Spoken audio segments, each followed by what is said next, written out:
up, guys? My name is Zack, and today I am driving a 1968 Ford F-250.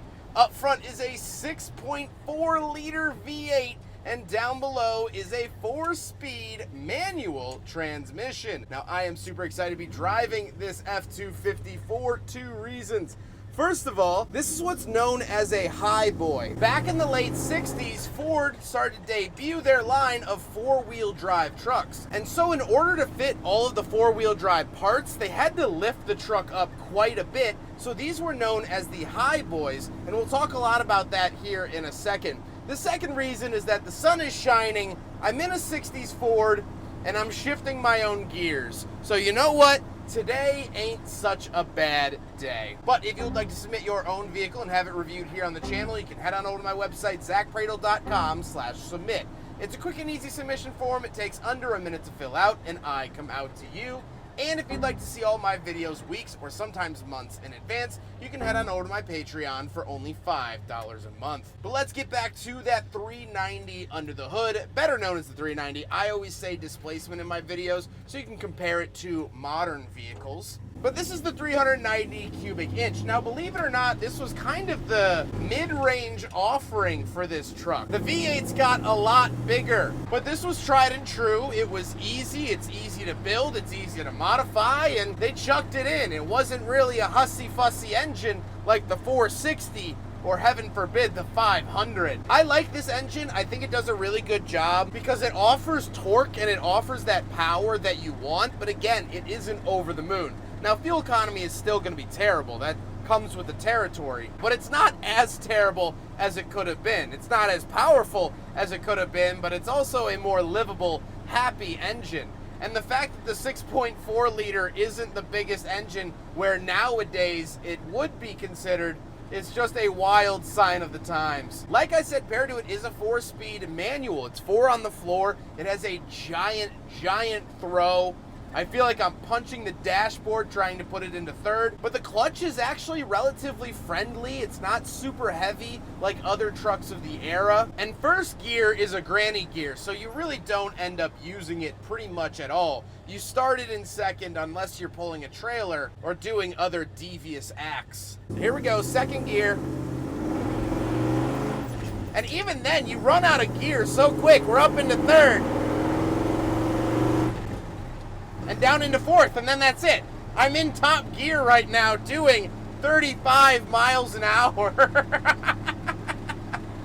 But that's what these transmissions were. This wasn't a fast highway cruising. The highway system was still only 10 years old, 13 years old at the time that this truck came out. You didn't use your truck as a highway cruiser. This was for work.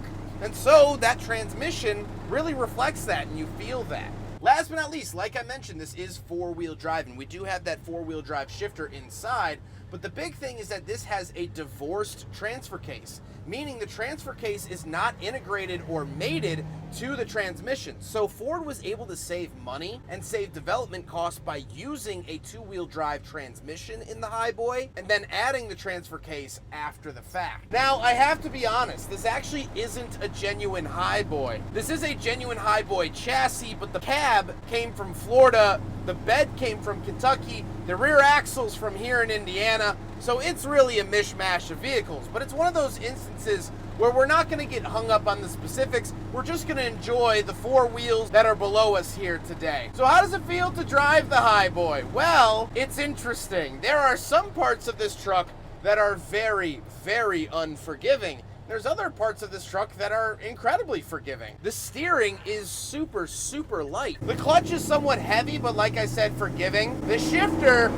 is not my friend, and so you really have to work for it. Driving in a straight line takes quite a bit of steering input, but that's how it was done, and what you end up getting is a very raw, very visceral experience. Get out of this truck saying, yes, I just drove that truck. Where in modern stuff, especially in the modern F-150 Lightning that I had, the all-electric truck, that has self-driving. It drives you on the highway. This, you have to drive it. No ifs, ands, or buts. With that stuff out of the way, let's talk about the interior. Well, in front of me, I have 3 gauges. Fuel to the left, speedometer in the center, temperature off to the right.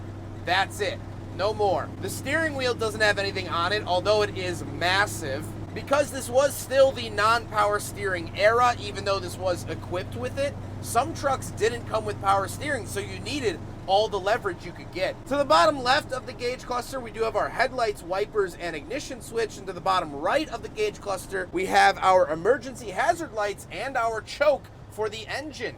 Very cool to see that. We also do get some auxiliary gauges down below. These were added after the fact and are aftermarket. The window crank is the only thing found on the door besides the handle. And moving into the center, we have an aftermarket radio and climate controls. Down below, this is where it gets a little bit interesting. So we do have the shifter off to the right, which does at least 2 turns as it comes out of the boot. It's a very odd shape in order to encompass what's next to it, which is the transfer case control for 4-wheel and 2-wheel drive. Again, that divorce transfer case. But unfortunately, unlike my parents' divorce, you do not get a Nintendo Wii with this transfer case. All of this very mechanical. I recently drove a forklift from the 1940s, and this feels like similar technology, albeit 28 years newer. The seat is one bench seat. However, something you might notice is the fact that it does have seat belts. 1968 was the first year that the U.S. required seatbelts in passenger vehicles. So this had it, whether owners liked it or not.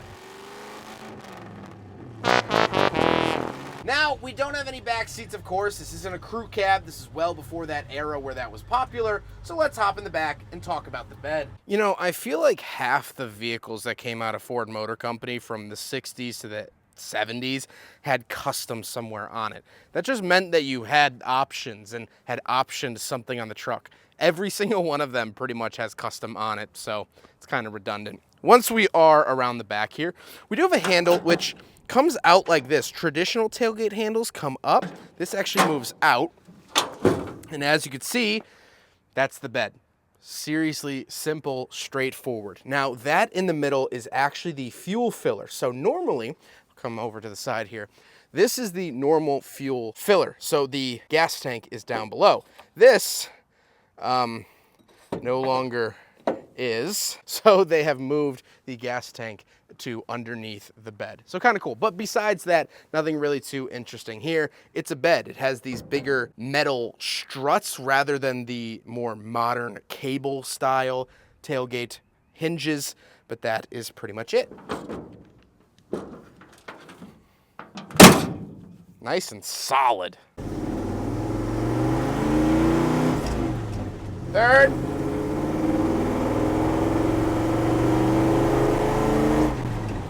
Fourth. Woo! That's a workout. That's a workout. Now we gotta talk about the looks, and I, of course, really enjoy the look of this truck. It has been painted, of course, but I like the very straightforward, very purposeful grille. I like the big headlights. I like the square bodiness of this truck. I think altogether it works really well and is very handsome. It has confidence, and I think that's the biggest thing. It doesn't need to wow you with a 24-karat grille. It doesn't need to wow you with crazy graphics or anything like that. It's honest, true, and it's secure in its own self. That is very nice to see. With all of that being said, let's get on to my final thoughts. What do I think driving another highboy here on the channel, but this time a little bit earlier one? Well, I really enjoy this experience, and I really enjoy this truck. I say it in a lot of older truck reviews that I film. I like the simplicity of it. I like that there's no computers on board. I like that it's just me, a stick shift, and a divorce transfer case.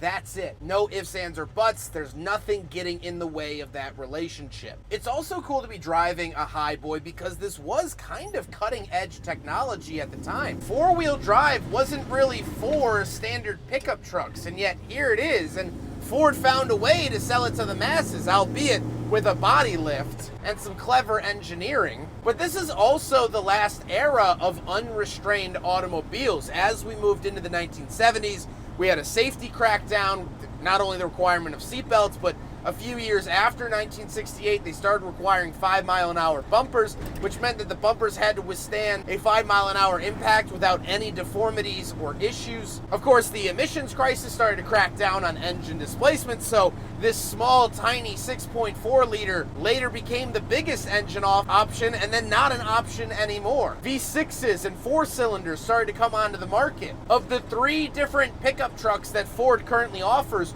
only one is available with a V8. So a lot of time has passed since 1968, and I'm not sure always for the better, but this is a sign of the time when things were very, very good. This is a sign of when trucks were straightforward, when they didn't have the gadgets and gizmos like they do today. And for that, I'm always happy to see a highboy. I hope you guys enjoyed the video. Huge thank you to Elijah and his father for letting me borrow the highboy in today's video. This is one of their project vehicles. They have resurrected it as of recent and will continue to put the elbow grease in, as this vehicle so well deserves. Elijah has been absolutely wonderful, a true gentleman and fantastic host here in Kokomo, Indiana. I reviewed 2 of his other vehicles. He's been wonderful, and I appreciate him very, very much. But I hope you guys enjoyed the video. Don't forget to rate the video, comment on the video, subscribe if you really liked it, and enjoy the pure sound of silence.